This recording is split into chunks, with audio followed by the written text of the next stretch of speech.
Hello students, कक्षा 12 की आपकी जो भूगोल विषय की पाठ्य पुस्तक है भारत, लोग और अर्थव्यवस्था, उसके पाठ्य पुस्तक के हल प्रश्न मैं बता रहा हूँ एक एक करके सभी पाठों के प्रश्नोत्तर। आज जो है हम इस पुस्तक के 8वें अध्याय का, जिसका नाम है निर्माण उद्योग, उसके पाठ्य पुस्तक के अंत में जो प्रश्न दिए हुए हैं वो सभी प्रश्न बताएंगे। महत्वपूर्ण प्रश्न हैं। चैनल को आप सब्सक्राइब सबसे पहले कीजिएगा ताकि आपको समय समय पर पाठ्य पुस्तक के प्रश्नोत्तर सभी विषयों के एक एक करके मैं बनाना शुरू करूंगा, तो चैनल को आप सब्सक्राइब कर लीजिए। तो पहला प्रश्न है, नीचे दिए गए 4 विकल्पों में से सही उत्तर को चुनिए। कौन सा औद्योगिक अवस्थापना का एक कारण नहीं है? तो इसमें 4 ऑप्शन जो आपके सामने दिए गए हैं, इसका सही आंसर होगा जनसंख्या घनत्व। दूसरा प्रश्न है, भारत में सबसे पहले स्थापित की गई लौह इस्पात कंपनी निम्नलिखित में से कौन सी है? इसका सही उत्तर है टाटा लौह और इस्पात कंपनी।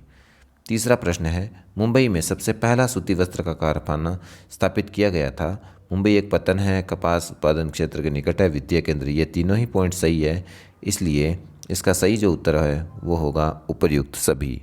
अगला प्रश्न है, हुगली औद्योगिक प्रदेश का केंद्र कौन सा है? तो वो है कोलकाता हावड़ा, पश्चिम बंगाल में कोलकाता हावड़ा। अगला प्रश्न है, निम्नलिखित में से कौन सी चीनी का दूसरा बड़ा उत्पादक है? तो इसका सही उत्तर हो जाएगा उत्तर प्रदेश, यूपी। तो ये इनके सही उत्तर हो गए। प्रश्न संख्या 2 देखेंगे। दूसरा प्रश्न है, निम्नलिखित प्रश्नों के उत्तर लगभग 30 शब्दों में दीजिए। सबसे पहला प्रश्न है, लोहा इस्पात किसी देश के औद्योगिक विकास का आधार है, क्यों? तो इसका उत्तर हो जाएगा, लोहा इस्पात उद्योग किसी देश में आधुनिक औद्योगिक विकास के लिए आधार प्रदान करता है। अन्य उद्योगों के लिए मशीनें, औजार, कच्चा माल लोह इस्पात उद्योग से ही प्राप्त होता है, इसलिए आधारभूत उद्योग औद्योगिकरण की कुंजी कहा जाता है। सीधी सी बात है, क्योंकि लोहा है, जितनी भी फैक्ट्रियां हैं उन सभी में जो मशीनें लगी हुई है या औजार इस्तेमाल होता है, तो वो सभी लोहा इस्पात उद्योग से ही उसके लिए कच्चा माल प्राप्त हो रहा है। उसमें मशीनरी में लोहा ही इस्तेमाल होता है, इसलिए जितनी भी फैक्ट्रियां हैं, अन्य उद्योग धंधे, उनके लिए यह कच्चा माल प्रदान करने वाला हो गया, इसलिए इसको आधारभूत उद्योग कहा जाता है। प्रश्न संख्या 2 है, सूती वस्त्र उद्योग के 2 सेक्टरों के नाम बताइए, वे किस प्रकार भिन्न हैं? तो दूसरे प्रश्न का उत्तर है, भारत में सूती वस्त्र उद्योग 2 सेक्टरों में विभाजित है। क है संगठित सेक्टर तथा दूसरा जो है ख विकेंद्रित सेक्टर। संगठित सेक्टर जो सबसे पहला जो आपको बताया संगठित सेक्टर, उसमें क्या होता है, कपास से धागा बनाने से लेकर कपड़ा तैयार करने का सभी कार्य जो है वो एक ही कारखाने में विद्युत चालित करघों से होता है। जबकि विकेंद्रित सेक्टर में सूत कातने व कपड़ा बुनने का कार्य अलग अलग इकाइयों द्वारा किया जाता है। इसमें हस्तचालित करके और विद्युत चालित करके दोनों शामिल है। बस छोटा सा अंतर है, विकेंद्रित में अलग अलग इकाइयों द्वारा और संगठित में एक ही कारखाने में। प्रश्न संख्या 3 है, चीनी उद्योग एक मौसमी उद्योग क्यों है? तो चीनी है, इसका सही उत्तर देखेंगे, चीनी उद्योग के लिए महत्वपूर्ण कच्चा माल है वो गन्ना होता है, और एक विशेष मौसम में ही आपको बताया गन्ना पैदा होता है। उसके बाद इसकी आवत बंद हो जाती है और चीनी उद्योगों में उत्पादन भी बंद हो जाता है। गन्ने को एक दिन से अधिक से अगर हम संग्रह करके रखेंगे तो उसमें सुक्रोज की मात्रा है वो समय के साथ कम होती जाती है। अतः चीनी मिलों को शीघ्र चीनी उत्पादन का कार्य करना होता है। कच्चे माल गन्ना के मौसमी होने के कारण चीनी उद्योग है वो भी मौसमी उद्योग है। नेक्स्ट क्वेश्चन देखेंगे। चौथा प्रश्न है, पेट्रो रासायनिक उद्योग के लिए कच्चा माल क्या है? इस उद्योग के कुछ उत्पादों के नाम बताइए। इसका उत्तर है, पेट्रो रासायनिक उद्योग के लिए खनिज तेल अथवा अपरिष्कृत पेट्रोल के प्रक्रमण से प्राप्त विभिन्न उत्पाद अथवा वस्तुएं कच्चे माल के रूप में प्रयोग की जाती है। इस उद्योग के उत्पादों को 4 वर्गों में रखा जाता है। पहला है पॉलीमर, दूसरा है कृत्रिम रेशे, तीसरा है इलेस्टोमर्स और चौथा है पृष्ठ संक्रियक। 5वां प्रश्न देखेंगे, भारत में सूचना प्रौद्योगिकी क्रांति के प्रमुख प्रभाव क्या हैं? इसका उत्तर होगा, सूचना प्रौद्योगिकी क्रांति ने भारत की अर्थव्यवस्था पर गहरा प्रभाव डाला है। इसने आर्थिक व सामाजिक रूपांतरण के लिए अनेक नई संभावनाएं उत्पन्न कर दी है।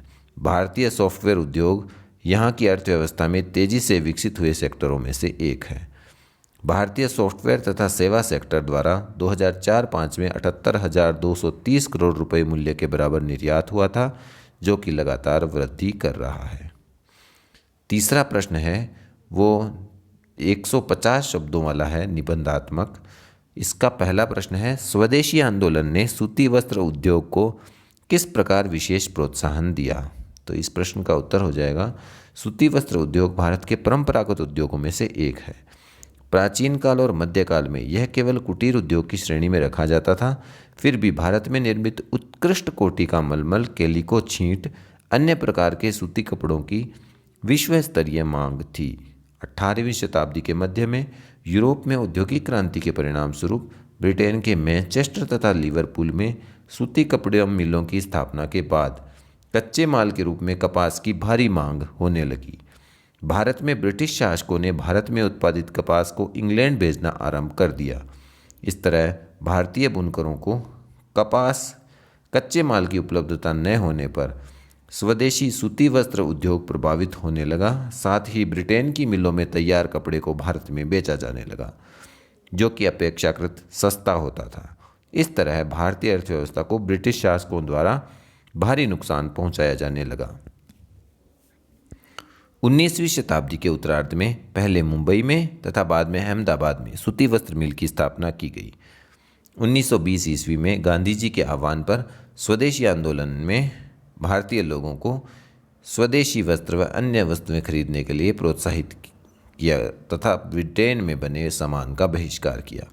इससे भारतीय उद्योगों को प्रोत्साहन मिला। भारत में रेल मार्गों के विकास और विस्तार ने देश के दूसरी भागों में सूती वस्त्र केंद्रों के विकास में महत्वपूर्ण योगदान दिया। दक्षिणी भारत में कोयम्बटूर, मद्रे व बंगलुरु में मिलों की स्थापना हुई। मध्य भारत में नागपुर, इंदौर, शोलापुर, वडोदरा भी सूती वस्त्र के केंद्र बन गए। उत्तर भारत में कानपुर और कोलकाता में भी मिलों की स्थापना हुई। इस प्रकार भारत के प्रत्येक राज्य में जहां अनुकूल परिस्थितियां थी, सूती वस्त्र उद्योग स्थापित होते गए।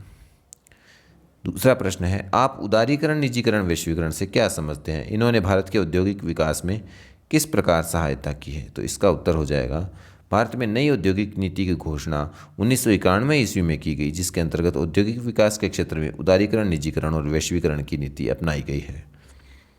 सबसे पहले हम देखेंगे उदारीकरण, जिसका अर्थ है उद्योगों पर से प्रतिबंध हटाना।